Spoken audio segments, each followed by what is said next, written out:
안녕하십니까. 뉴욕일보 뉴스포커스입니다. 뉴욕 한인 봉사센터가 커뮤니티 회관 건립을 위한 의미 있는 첫걸음을 내디뎠습니다.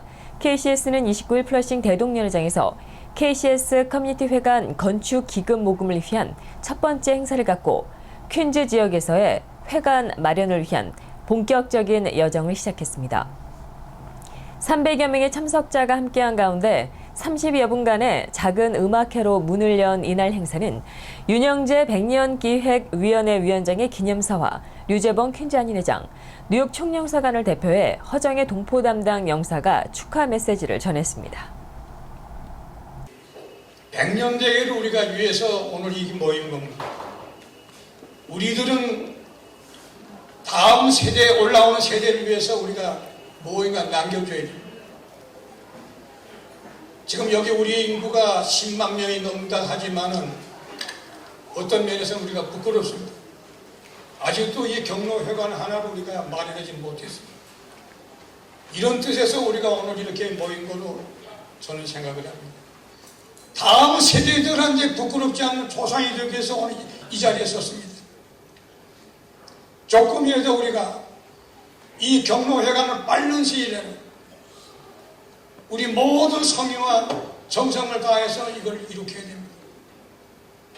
지금 이 KCS 회관을 만든다는 것은 저희가 동포회관을 만드는 것입니다. 우리 한인회도 함께하고 우리가 이것을 한인회와 KCS 또 여러 단체들이 같이 힘을 합해서 우리 앞으로 싸움 안 할 겁니다. 무슨 뭐 소유권 뭐 이런 거 갖고 싸움하고 뭐 이런 거 우리 안 할 테니까 한국 정부에서 많이 좀 도와주시고요. 이렇게 오늘 이와 같이 열띤 성원과 또 많은 참여로 인해서 앞으로 계획하신 퀸즈 한인 커뮤니티 센터 건립이 순조롭게 추진될 것 같습니다.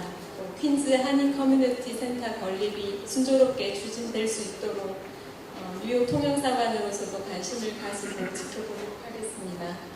이날 김강석 회장은 KCS가 향후 계획하고 있는 원스톱 제공 서비스는 한 곳에서 모든 사회복지 서비스를 제공할 수 있는 것이고 이는 효율성이 높고 이에 따른 비용 감소를 기대할 수 있지만 역으로 한 장소에서 여러 서비스를 제공하기 위해서 넓은 공간을 필요로 하기 때문에 초기 비용 증가를 가져올 수밖에 없다며 자산이 있음에도 동포사회 기금 마련이 필요한 이유를 전했습니다. 하나의 원스톱 서비스가 구축이 됩니다. 그러면 거기다가 또 욕심내는 건 한 3만 스퀘어는 제가 기본으로 있어야 됩니다. 그렇게 되면 거기다가 이제 메디컬 클리닉이 들어오게 되고 그러면 누가 오든지 서비스를 받을 수 있는데 이 원스톱 모델은 굉장히 비용이 적게 들어가면서도 효율이 높습니다.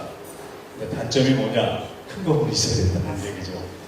그리고 또 이 건물에 서비스가 있을 때 메인테넌스나 건물의 활용도가 좋고 또 한편으로 저녁이나 주말에는 커뮤니티의 다양한 모임들이 크고 작게 주어질 수 있기 때문에 그런 원스톱이 여러 도시에 있게 되면은 네트워크를 만들어서 코리안들이 하나의 큰 네트워크로 형성될 수 있는 때가 오지 않겠나 그런 꿈이 있습니다. 우리 2세들이 또 지금 현재 헌하고 있습니다. 우리 프론트라인에서 우리 1세들의 열심을 받아가지고 2세들이 또 끌고 나갈 때 우리가 이런 건물을 만들어서 주면서 얘기할 때 잘해봐라. 3세들 위해서 해봐라. 그런 또 자랑스러운 시기가 오지 않을까 생각됩니다.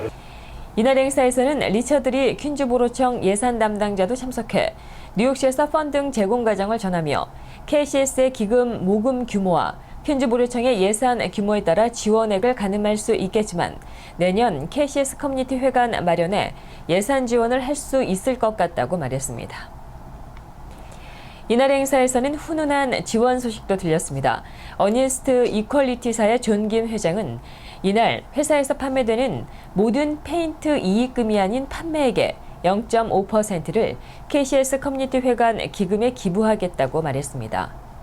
할 수 있으면 같은 우리 모든 동포들이 같이 잘 살 수 있으면 한 바람을 항상 갖고 있었고 또 동포가 같이 쓸 수 있는 회관을 만드는 게 이제 필생의 일생의 목표 비슷하게 갖고 있었던 게 한 10년이 넘습니다.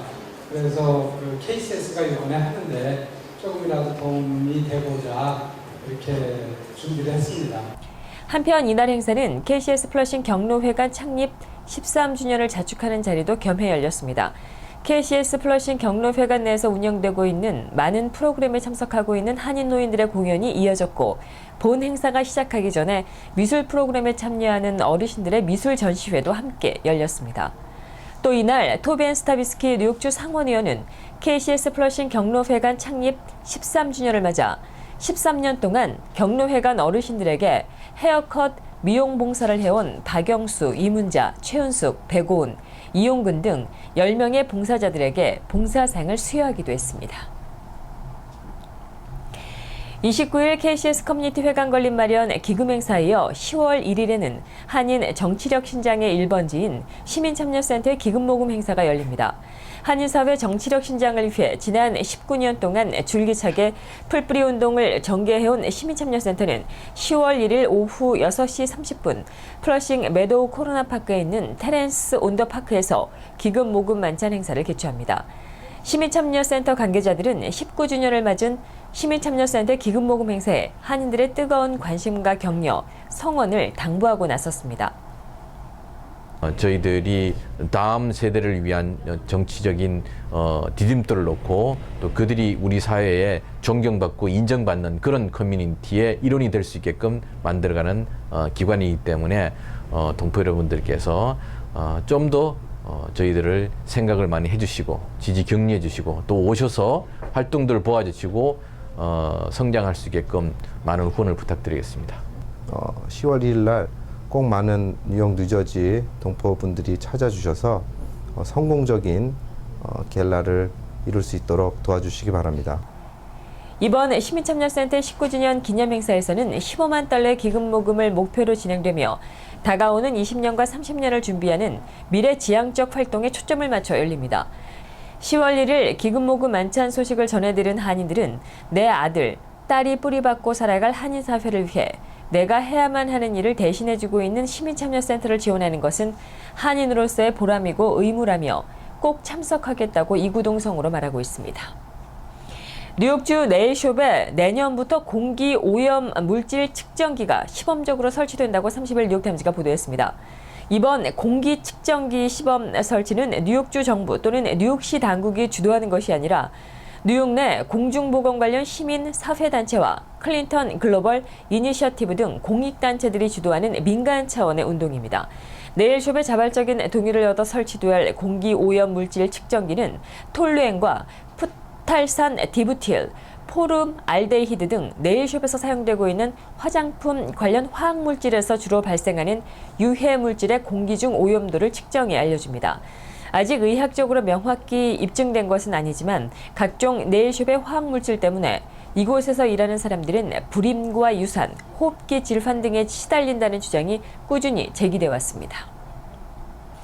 가는 곳마다 숱한 화제를 뿌리고 있는 프란치스코 교황의 첫 방미 행보가 미국 사회에 강한 여운을 남기고 있습니다. 내년 대선을 앞두고 주요 정치 쟁점으로 떠오른 이민자 문제부터 버락 오바마 대통령이 적극 추진하고 있는 기후변화 대응까지 미국에서 가장 뜨거운 이슈들을 정면으로 다뤄 커다란 공감대를 불러왔기 때문입니다.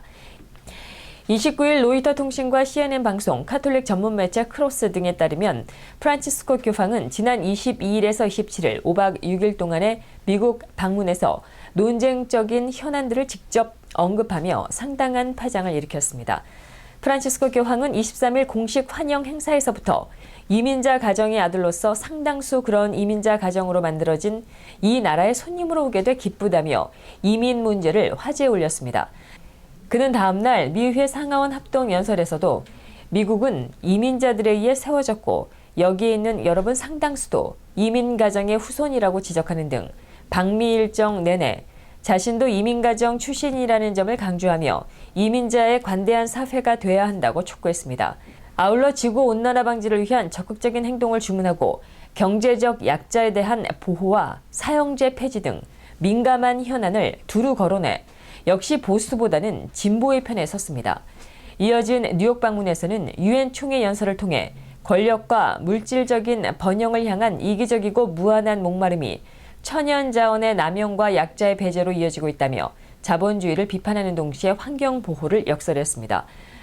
워싱턴 DC 의회 연설 후 곧바로 노숙자 점심 봉사를 함께한 교황은 필라델피아에서는 교도소를 찾아 재소자와 만나는 등 약자와 눈높이를 맞추는 낮은 행보로도 미국 사회를 감격시켰습니다. 종교적으로는 성직자들의 아동 성추행에 대해 강도 높은 비난과 피해자들을 직접 만나 분명히 사과한 것이 큰 주목을 받았습니다. 교황이 미국 사회에 파장을 일으킨 가시적인 현상으로 드러난 대표적인 예는 미 연방의회 1인자인 존 베이너 하원 의장의 사임 소식입니다. 이번 의회 연설을 성사시킨 베이너 의장은 프란시스코 교황의 연설 내내 수차례 눈물을 훔치는 모습을 보인 뒤 다음 날 전격적으로 의장직에서 물러나겠다고 발표했습니다. 다만 전체적으로 진보적인 입장에 선 교황이 최근 동성 커플의 결혼 허가증 발급을 거부한 켄터키주의 법원서기 킴 데이비스를 방미 기간에 만나고 그의 양심적 거부를 인정해야 한다는 취지를 발언한 것으로 전해져 동성 결혼 등 일부 의제에 관해선 보수층의 손을 들기도 했습니다. 이상으로 뉴스포커스를 모두 마치겠습니다. 시청해주신 여러분 고맙습니다.